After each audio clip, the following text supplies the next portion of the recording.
ಸಂಯುಕ್ತ ಕರ್ನಾಟಕ ವೀಕ್ಷಕರಿಗೆ ಸ್ವಾಗತ. ನಾನು ವೈಷ್ಣವಿ. ಇವತ್ತಿನ ಸಂಯುಕ್ತ ಕರ್ನಾಟಕ ದಿನಪತ್ರಿಕೆಯಲ್ಲಿ ಏನೇನೆಲ್ಲ ಹೆಡ್ಲೈನ್ಸ್ ಇದೆ ಅನ್ನೋದನ್ನ ನೋಡ್ತಾ ಹೋಗೋಣ.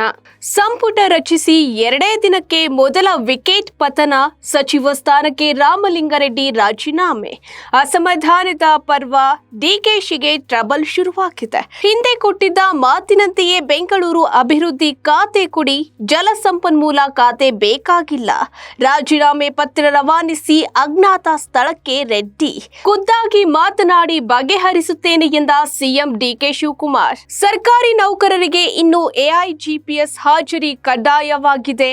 ಬೆಳಗ್ಗೆ 10ಕ್ಕೆ ಸಿಬ್ಬಂದಿಗಳು ಕಚೇರಿಯಲ್ಲಿರಬೇಕು. ಸಿಎಂ ಡಿಕೆಶಿ ಖಡಕ್ ಕ್ರಮ ಕೈಗೊಂಡಿದ್ದಾರೆ. ಸಿಎಸ್ ಆದೇಶ. ಬಿಜೆಪಿಗೆ ಅಣ್ಣಾಮಲೈ ರಾಜೀನಾಮೆ ಅಂಗೀಕಾರ, ಹೊಸ ಚಳುವಳಿ ಶುರು. 2031ರ ಎಲೆಕ್ಷನ್ ಮೇಲೆ ಕಣ್ಣಿಟ್ಟು ಸಿಂಗಂ ಆಂದೋಲನ.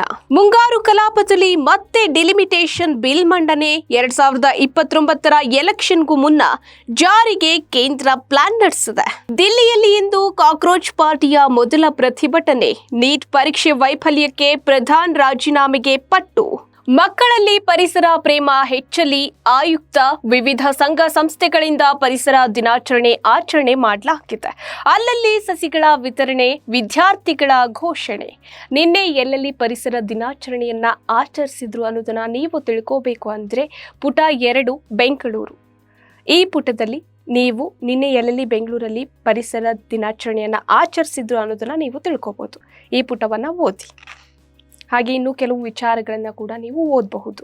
ಕಸದ ಸಮಸ್ಯೆಗೆ ಸಿಕ್ಕಿಲ್ಲ ಮುಕ್ತಿ, ಜಿಬಿಎ ವಿರುದ್ಧ ಲೋಕ ಸಿಟ್ಟು. ಗ್ರೇಟರ್ ಬೆಂಗಳೂರು ವಿರುದ್ಧ ಲೋಕಾಯುಕ್ತ ಸ್ವಯಂ ಪ್ರೇರಿತ ದೂರು.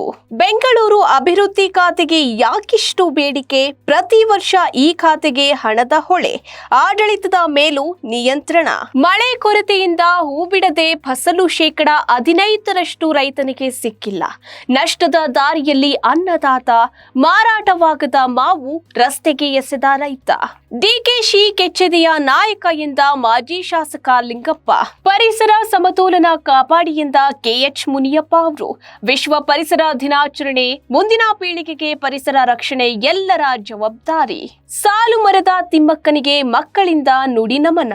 ಕೊಯ್ನಾ ಜಲಾಶಯ ನೀರಿನ ಮಟ್ಟ ತೀವ್ರ ಕುಸಿತ ಕಂಡಿದೆ.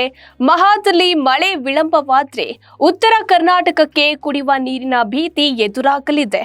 ರೈತರಲ್ಲಿ ಹೆಚ್ಚಿದ ಆತಂಕ. ತಿಪಟೂರು ಕೊಬ್ಬರಿ ದರ ದಿಢೀರ್ ಕುಸಿತವಾಗಿದೆ. 3,000 ರೂಪಾಯಿವರೆಗೆ ಇಳಿಕೆ ಕಂಡಿದೆ. ಕಂಗಾಲಾಗಿರುವ ಬೆಳೆಗಾರರು. ಖರ್ಗೆ ರಾಜ್ಯಸಭೆಗೆ, ಸಿದ್ದು ರಾಷ್ಟ್ರ ರಾಜಕಾರಣಕ್ಕಿಲ್ಲ. ರಾಜ್ಯಸಭೆಗೆ ಖರ್ಗೆ ಮರು ಪ್ರವೇಶಕ್ಕೆ ಸಜ್ಜು, ಮರು ಆಯ್ಕೆ ಖಚಿತ.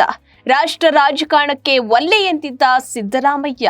ಸಿಎಂ ಡಿಕೆ ಶಿವಕುಮಾರ್ ಹೊಸ ಗೆಟಪ್, ಶಾಲು ಹೋಗಿ ಕೋಟು ಬಂತು. ಮೇಲ್ಮನೆ ಚುನಾವಣೆಗೆ ಕೈ 5ನೇ ಅಭ್ಯರ್ಥಿ ವಿನಯ್ ಕಾರ್ತಿಕ್ ರಂಗೇರಿದ ರಣಕಣ. ಜಮೀರ್ಗೆ ಡಿಸಿಎಂ ಸ್ಥಾನಕ್ಕೆ ಆಗ್ರಹ. ರಾಜ್ಯದಾದ್ಯಂತ ಮುಸ್ಲಿಂ ಸಮುದಾಯದ ಮುಖಂಡರ ಪ್ರತಿಭಟನೆ. ಪೋಸ್ಟರ್ ಬಿಡುಗಡೆಗೆ ಮುನ್ನವೇ ಕಾಂಗ್ರೆಸ್ನಲ್ಲಿ ದಂಗೆ ಶುರುವಾಗಿದೆ ಎಂದ ಆರ್ ಅಶೋಕ್. ಡಿಕೆಶಿ ಸರ್ಕಾರದಲ್ಲಿ ಅಸ್ಥಿರತೆ, ಜನಾದೇಶಕ್ಕೆ ಬಿವೈವಿ ಆಗ್ರಹ. ಅಮೆರಿಕದ ಒತ್ತಡಕ್ಕೆ ಮೋದಿ ಬಗ್ಗೋದಿಲ್ಲ ಎಂದ ಪುಟಿನ್. ಇಂಡಿಯಾ ವಿಶ್ವಾಸಾರ್ಹ ಪಾಲುದಾರ ದೇಶ, ಆರ್ಥಿಕವಾಗಿ ಬಲಶಾಲಿ ಎಂದ ರಷ್ಯಾ ಅಧ್ಯಕ್ಷ. ಕಳೆದ ಸಾಲಿನಲ್ಲಿ ಭಾರತದ ಜಿಡಿಪಿ ನಿರೀಕ್ಷೆ ಮೀರಿ 7.7% ರಷ್ಟು ಹೆಚ್ಚಳವಾಗಿದೆ. ಈ ವರ್ಷದ ಜಿಡಿಪಿ 6.9% ನಿಂದ 6.6%ಗೆ ಕುಸಿಯುವ ಅಂದಾಜು ಮಾಡಲಾಗಿದೆ. ಭಿನ್ನಮತ ನಡುವೆ ಟಿಎಂಸಿಗೆ ಹೊಸ ಪದಾಧಿಕಾರಿಗಳ ಬಲ. ಜನರಲ್ ಸೆಕ್ರೆಟರಿಯಾಗಿ ಅಭಿಷೇಕ್ ಮುಂದುವರಿಕೆ.